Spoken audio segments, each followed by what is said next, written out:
What is going on, guys? Welcome back to another Detroit Lions video. Now, in this past weekend when the Lions and the Jacksonvilles had their clash in Jacksonville, the Detroit Lions defense played very well. I mean, they had pressure on over a third of Minshew's dropbacks. They forced 2 turnovers. They were getting pressure. They were hitting hard. I mean, they played a very good defensive football game like they were supposed to.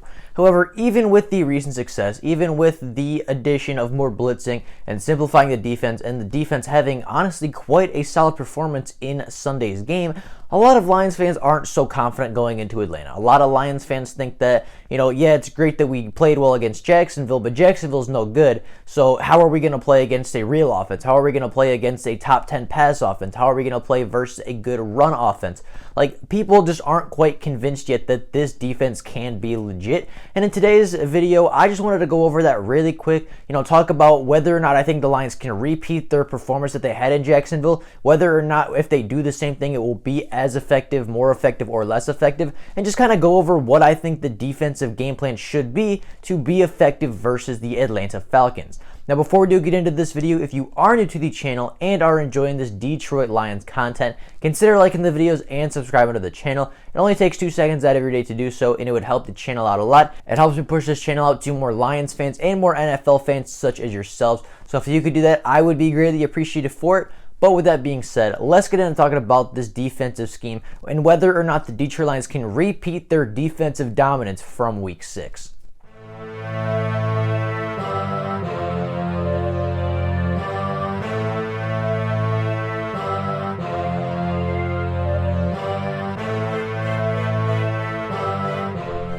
Now, the Atlanta Falcons have a much higher ranking offense and much better offensive numbers than the Jacksonville Jaguars.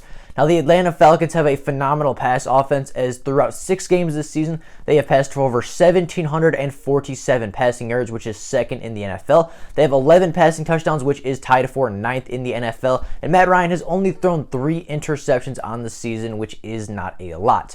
Now, the Detroit Lions blitzed a lot on Sunday's game, a lot more than they usually do. They blitzed, they got pressure. They did really good at, putting Minshew under pressure, not letting him necessarily step into every throw, not necessarily letting him pick out the perfect read every single time. And as a result, we saw mistakes. We saw him throw a ball up where, he put it way too high because there was pressure on him. We saw some overthrows. We saw some really poor decisions. Like, the pressure forced incompletions, the pressure forced mistakes. And that's what we as Lions fans have been saying for a long time, is that pressure, if you put pressure on the quarterback, they're going to be more prone to make those kinds of mistakes. And, we definitely saw that from Minshew in Week 6. We got pressure. There was pressure on the interception. There was obviously pressure on the forced fumble that we recovered. There was pressure on a lot of plays that forced Minshew to get out and didn't necessarily allow him to make the play that he wanted to make on that given snap.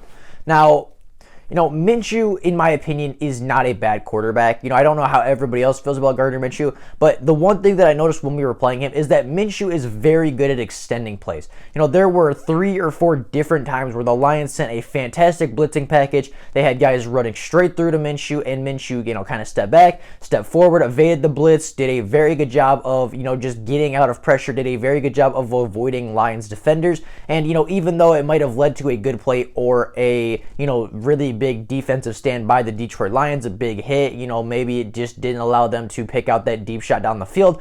They didn't quite get there. The defensive line, the blitzing linebackers, the blitzing safeties never quite got to Minshew all that often in Week 6. And, I think that is a big testament to Gardner Minshew. He did a great job of extending plays, getting the ball out last second, and sometimes it ended in the Lions' favor, sometimes it ended in the Jaguars' favor, but, at the end of the day, Minshew on almost every single play did a fantastic job of reading the blitz and escaping pressure when necessary. Now, I don't think Matt Ryan can do that as well as Gardner Minshew. I think Matt Ryan is a great quarterback. Obviously, he is a former NFL MVP, has gone to a Super Bowl. He knows what to do versus the blitz, but he's not going to be able to avoid it like Gardner Minshew. He's not as mobile as Gardner Minshew. He's not going to be able to step up and run around in the pocket for that long like Minshew, like we saw from Gardner Minshew on Sunday. Like, yes, Matt Ryan is going to be able to avoid the blitz also a little bit, but nowhere near what we saw with Minshew. If we send those same blitzes, if we send those same guys that are running free through open gaps, the Lions are going to get home more this week than they did last week, just because Matt Ryan is a little less mobile than Gardner Minshew. He's a little less evasive. He's a little, worse at getting out of those situations. And, there are things that Matt Ryan definitely does better than Gardner Minshew, and I'm not saying that he isn't. I'm not saying that Minshew's better than Matt Ryan, but Minshew is better at extending plays than Matt Ryan is. So I think if we send the same blitzes, I think if we send a lot of pressure at Matt Ryan like we did against the Jaguars, I think that there's a very good chance that we get more sacks. I think there's a very good chance that, we see more sacks, more lost yards, more tackles for loss than we saw against the Jaguars, just because Matt Ryan isn't necessarily as good or as athletically gifted as Minshew is in the legs. Now, the Atlanta Falcons have only given up 13 sacks on the season throughout 6 games, which is far better than the Jaguars. Their offensive line, I'm not going to say is fantastic, but it's also not a bad offensive line. I believe their sack allowed is around average in the NFL. It's right around that 15. I think it's like 13 to 16, something in there. It's average. It's not great. It's not like they're not allowing any sacks on Matt Ryan, but they're also not allowing him to get sacked 3 or 4 times a game either. So, I think that this offensive line is definitely better than the one we faced in Jacksonville, but the one we faced in Jacksonville really didn't show a whole lot to me. The one in Jacksonville really didn't stop anybody on the Detroit Lions defensive line, anybody of the blitzing linebackers or safeties. Like the offensive line for the Jacksonville Jaguars did not play very well. They allowed a lot of pressure. They allowed not a lot of sacks, but they allowed a lot of things that could have led to sacks. They had a lot of communication errors. They had a lot of things go wrong on that offensive line. And although the Atlanta Falcons offensive line is definitely better than the Jaguars one, I still think if the Lions come in with a similar game plan, with a similar scheme, and our players are playing up to that level that they played in Jacksonville, I still think the Atlanta Falcons offensive line is going to struggle to hold off all of our guys, all of our blitzing guys, all of our pass rushers. I think that if our players play like they did in Jacksonville, even though Atlanta's offensive line is slightly better than Jacksonville's, I still think our pass rush gets home. I still think we get multiple pressures. I still think we get multiple sacks against Matt Ryan if we do the same thing that we did in Jacksonville. Now, this Week 7 scenario, right, where we're traveling to Atlanta, reminds me a lot of what happened earlier in the season. Early in the NFL season, the Detroit Lions were 0-2, and they traveled to Arizona as very, very large underdogs, and they had a fantastic defensive performance. They forced 3 turnovers, they got a sack, they should have had 2 and a safety. The defense played very, very well, and they were a huge part in why the Lions won that game, and it's a huge reason why they are 2-3 right now. However, we went into that next game, we went from Week 3, coming off a huge defensive, coming off a huge game, huge victory with a great defensive play, and we went into New Orleans, or we welcomed New Orleans to Detroit, and they put up 5 touchdowns on us in a row. They put up 35 uncontested points, unanswered points on the Detroit Lions, and it was really bad, and that game got out of hand really, really quickly. So the Lions are in a very similar situation now. They're coming off a fantastic defensive performance where they forced turnovers, where they got some sacks, they got some pressures, they made the quarterback uncomfortable, and we know that it didn't work when we came off that against the Saints. So will it work when coming off a defensive performance when we face the Atlanta Falcons? And will they do the same things? Will the Lions even blitz still? Will the Lions come out with that same defensive alignment? Will they come out with that same defensive game plan against the Falcons? They will. I think the Lions are going to try to repeat exactly what they did in Jacksonville. We saw in Week 3, the Lions ran a lot more zone, and it kind of surprised the Cardinals, and I think that was a big reason why the defense looked so good, is because the Cardinals weren't necessarily expecting zone coverage. They were expecting 80% man and like 10-15% zone. Like, they were not expecting a lot of zone coverage, and the Lions ran, arguably, they ran more zone coverage than they had the rest of the season combined in that Week 3 game, and it caught the Cardinals by surprise. But, the Saints were ready for it in Week 4. They weren't able to catch it by surprise, and even though they came in with the same game plan, it did not quite work as well as it did in Week 3 because, the Saints were expecting it. The same could be said about this Week 6 and 7 scenario, as the Lions are coming out of a bye week. They've had extra time to prepare, and they came out and blitzed heavy. They put a lot of pressure, they put a lot of bodies in the box, and it worked, and it surprised the Jacksonville Jaguars. They weren't ready for it because they'd never seen the Lions run that before. But the Falcons have seen it now. The Falcons have had a week to watch the film, to study study the tape, to look at what the Lions did, to look at their blitzes, and the Falcons are not going to be surprised this week. The Falcons are not going to go out into Ford Field, or the Lions are not going to go out into the Atlanta Falcons Stadium. The Falcons are not going to kick off this game and think, okay, the Lions are not going to blitz like they used to. The Lions are not going to, the Lions are only going to send 3 guys like we've seen them do over the majority of the season so far. No, the Falcons are not going to be surprised this week. They're going to be ready for the blitzes. They're going to be ready for extra people in the box. They're going to be ready for it, and we are not going to have the opportunity to catch a team off guard like we did with the Jaguars, like we did with the Cardinals. The Falcons are going to expect it now. They're going to expect more blitzing. They're going to expect more pressure, and they're going to scheme their game plan around it. So the question becomes, will it work? If the Lions run a similar system, if the Lions do similar things on Sunday, this Sunday when we take on the Atlanta Falcons, will it work? Will the Lions get home? Will the defensive scheme work? And will the Lions walk out as a 500 team? Honestly, I can't say for sure. Matt Ryan is a very, very experienced quarterback. He's been in the league for a very long time. The Falcons have significantly better weapons than the Jacksonville Jaguars. The stats show that, the film show that, the big plays show that. The Falcons are just an all-around better offense than the Jaguars, and Matt Ryan is a far more experienced quarterback, and especially when it comes to getting blitzed and getting pressured.